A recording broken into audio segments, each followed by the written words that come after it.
खुंगा नैथि रैखाथि फाइखि ट्रफी रमेन मोसाहारि आरो राजु बसुमतारिनि गोसोखांफोरानि सिंनि गामियारि जोलुर बादायलायनाय हाबाफारि खुंदों।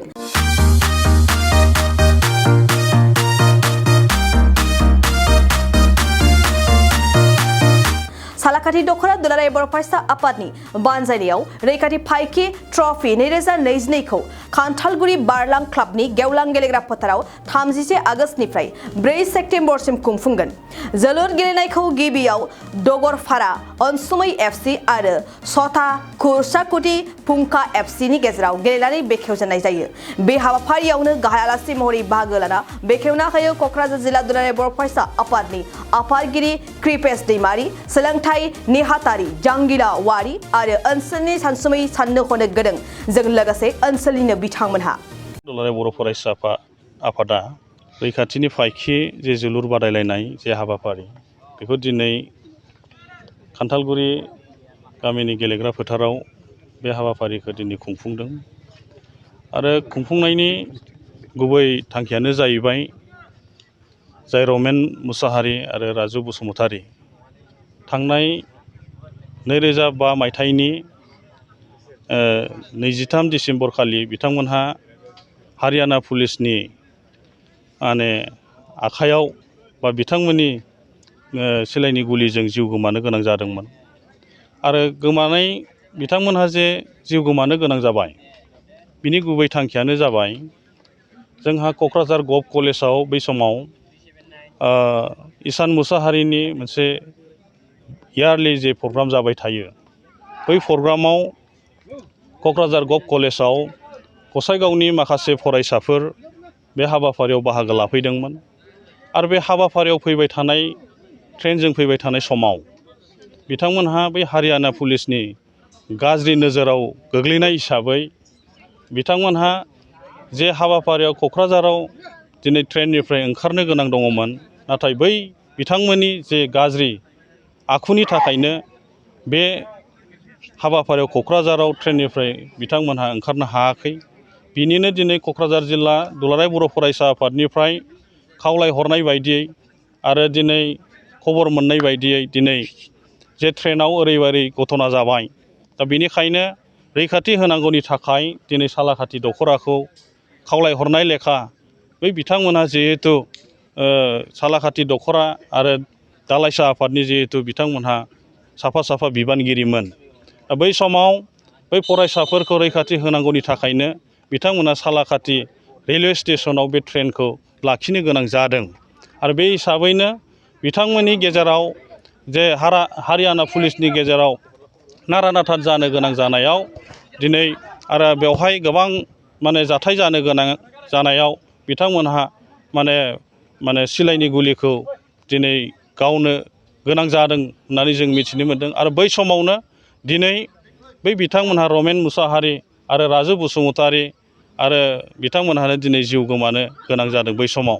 दा बिथांमोनखौ गोसोखांथि हिसाबै दिनै सालाकाथि दख'रा दुलाराय बर' फरायसा आफादा रैखाथिनि फाइखि ट्रफि हिसाबै दिनै क्लाब बा गामियारि हिसाबै दिनै बेवहाय जे दख'राया जे थांखि लानानै दिनै हाबाफारि खुंफुंदों आरो बे हाबाफारिया खुंफुंनायनि बा जोलुर बादायलायनाय जे फुटबल मेट्च दिनै खुंफुंनायनि बाहाय गोबां थांखि दङ।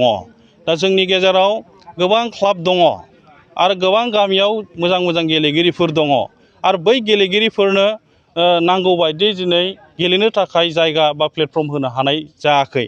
दा बेबादि हिसाबै बै बिथांमोनखौ जोङो गावनि रोंगौथिखौ सिगाङाव लाबोनो थाखाय बा दिनै बिथांमोनखौ जोङो नेसनेल स्टेट लेभेलाव लांनो थाखाय दिनै बेफोरबादि हाबाफारिखौ दिनै दुलाराय बर' फरायसा आफादाबो खावलायनाय लेखा दिनै सालाकाथि दख'रा दुलाराय बर' फरायसा आफादा 13 बोसोर बैसोनि गाहायनि जोलुर बादायलायनाय खुंफुंनायजों लोगोसे दिनै जोंनि माखासे क्लाबनि माखासे गामिनि मोजां गेलेगिरिफोरखौ दिनै बेयाव लाबोनानै गेलेनो थाखाय जायगा होदों आरो बेखौनो जोङो दिनै गेलेगिरिफोरखौबो जोङो खावलायनो सानदों। नाथाय दिनै जोंनि गेजेराव गोबां बर' हारिनि गेजेराव दिनै जों बेखौनो बुंगोन आरो जोङो बेखौ मानिनानै सोलिलांनो गोनांबो दङ होननानै सानदों। दिनै गोबां जोंनि फरायसाफोर जे जौ जुवा बा ड्राग्स सोबनायजों गोबाङानो हयथ' बेवहाय गोबां बेबादि लाइनजों थांनानै गोबां नस्थ' जानायखौ जोङो नुनो मोन्दों। गोबां मोजां मोजां फरायनाय, गोबां मोजां मोजां गेलेगिरि बेबादिनो जोंहा नस्थ' जादों। जाहाथे दिनै बेबादिनिफ्राय जोङो बोरैबा जोङो माने बे फरायसाफोर बा मोजां मोजां गेलेगिरिफोरखौ जोङो मोजां माने सेभ खालामनो हायो, बा जाहाथे बिथांमोनहा निसा जानाय बा समाजनि बेरेखा मावनाय खामानियाव जाहाथे लिप्त जाया। बेनिखायनो जोङो मोनसे थासारि दानो थाखाय, गामियाव मोनसे मोजां परिबेस लाबोनो थाखाय, क्लाबाव मोजां मोनसे थासारि लाबोनो थाखाय जोङो बे खामानिफोरखौ दिनै मावफुंबाय थानाय जादों। आरो बेनि गेजेरजों जाहाथे जोंनि गेलेगिरिफ्रा गेलेनायाव मोनसे गावनि गोसोनि इन्जयखौल' लायाबालायनो जाहाथे बे इन्जय लानायजों लोगोसेयैनो जाहाथे मोजां गावखौनो गेलेगिरि महरै गावनि सिनायथिखौ होनो हायो, जों बेखौ आसा खालामदों। दा बेनिखायनो दिनै जोङो सालाकाथि दख'रा दुलाराय बर' फरायसा आफादखौ साबायखर बावनांगोन। आरो जायफ्रा दिनै बेवहाय गावनि रोंगौथिखौ देखायनायजों लोगोसे दिन्थिनायजों लोगोसेयै गावनि गोजौ फारसे थांनो हायो, बेखौनो जों अराय हास्थायगोन। बड'लेण्ड बुब्लि बिथांमोननि निउस चेनेलनिसिम आङो सालाकाथि दख'रा दुलाराय बर' फरायसा आफादनिफ्राय साबायखर जासिदों। दा दिनैहाय जोङो 31 आगष्ट, दा बेवहाय जोङो गिबि माने रैखाथिनि फाइखि ट्रफि बियो नैथि खेब जागोन, खिन्थु दिनैहाय जोङो गिबि जुजेननाय। बेयो लागातारै सानबानि हाबाफारि। जोङो 4 तारिख सेप्तेम्बरै बेखौ फाइनाल खालामहैगोन। दा बियो रैखाथिनि फाइखि ट्रफिया जोङो बयबो मिथिगौ आरो गोबाङा हयथ' बेखौ मिथिया। दा रैखाथिनि फाइखिया जोंनि रैखाथिनि फाइखि रमेन मुसाहारि आरो राजु बसुमतारिनि मोनसे बिमुं, जाय बिमुङाहाय जोंनि ओनसोलावहाय हारि सिबिनायनि मोनसे नेरसोन हिसाबै जोङो बेखौ स्वीकृति होनो हायो। दा बेजों लोगोसे जोङो बे दख'रा आफादाहाय जे बेवहाय जोलुर बादायलायनाय इन्टार भिलेज, जेरावनाखि दख'रानि सिङाव माखासे गामिफोर दङ, बेखौ लानानै जों जाहाथे बिथांमोननि जिथु रोंगौथि पटेन्सियेलफोरखौ जोङो श'केस खालामनो हायो, बेनि मोनसे जों प्लेटफर्मखौ सुबिदा होनाय जादों।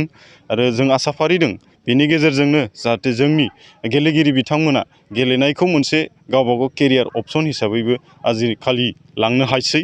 आरो बेजों जोङो जाहाथे गावनि केरियार अपसन लांनानै जे साक्सेस जाहैयो। आरो लोगोसेयैनो नैबे रैखाथिनि फाइखिमोना जेरैबायदि हारियाव अबदान होलांदों, जाहाथे जोंनि लाइमोनफोराबो जाहाथे गेलेनायजों मुं खामायो, उननि समाव केरियार दाहैनो हायो, बेजों लोगोसेनो आरो हारिखौ सिबिनो जाहाथे बावा, बे मोनसे जोंनि नेरसोन होननानै जों सानदों।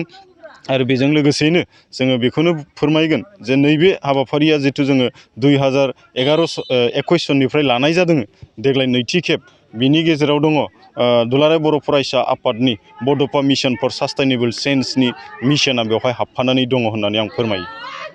दिनै गासैहाय 9टा हान्जा बाहागो लागोन। बेवहाय चार्टआव दङ, आङो दायो बेखौ हयथ' नोंथांमोननो दिन्थिनो हागोन। दा बेवहाय दा गिबि खेला हिसाबै जोंना ओनसोलनिनो दगरपारा अनसुमै क्लाब आरोहाय जोङो सतुखुर साखाथि फुंखा क्लाब, बिथां मोननैयानो गिबि खेलाखौ जुजेनदों। देरहासार जानाय हान्जानि थाखाय जोङो रैखाथिनि फाइखि चेम्पियन ट्रफिजों लोगोसेयैनो नोगोद 10,000 रां, आरो फाइनालाव जायफ्रा रानार्स आप जागोन बिथांमोननि थाखाय रैखाथिनि फाइखि रानार्स आप ट्रफिजों लोगोसेयैनो जोङो 7,000 नोगोद रांखौ जोङो गथायनो सानदों। बाइक अनसायगिरिफोरनि थाखाय मोनसे मोजां खौरां। Kokrajhar GD road axis bank साखाथियाव थानाय दावहारु अट' एजेन्सिया नोंथांमोननि थाखाय लाबोदों दामाका स्पेशेल अफार। खम बेसेनावनो नोंथांमोना बाजाजनि गुबुन गुबुन मडेलनि बाइक फाइनान्स खालामना नोंथांनि सिमांखौ जाफुंहोनो हागोन। 13,800 रांनिफ्राय जागायना 19,500 रांजों नोंथाङा बाजाजनि गुबुन गुबुन मडेलनि बाइक जेरै प्लाटिना, पालसार बायदि गुबुन गुबुन मडेलनि बाइक लानो हागोन। बाइकजों लोगोसे बेसेन होनाङालासे मोनफागोन गंसे हेलमेट। बाइगिरि बिथांमोना गोरलै राहाजों बाजाजनि फाइनान्स लिमिटेड नङाबा एक्सिस बेंक लिमिटेडआव फाइनान्स खालामनो हागोन। गोबांथार फोरमानलाइफोर गथायनो गोनांथि गैया, खालि फट' गांसे, पेन कार्ड, आधार कार्ड, भटार आइडि आरो सोलिबाय थानाय मोब्लिबनि बिल होयोब्लानो बे सुबिदाखौ लानो हागोन। गोबां मिथिनो थाखाय 8473883986 03661270550 9957644326 आव फन खालाम।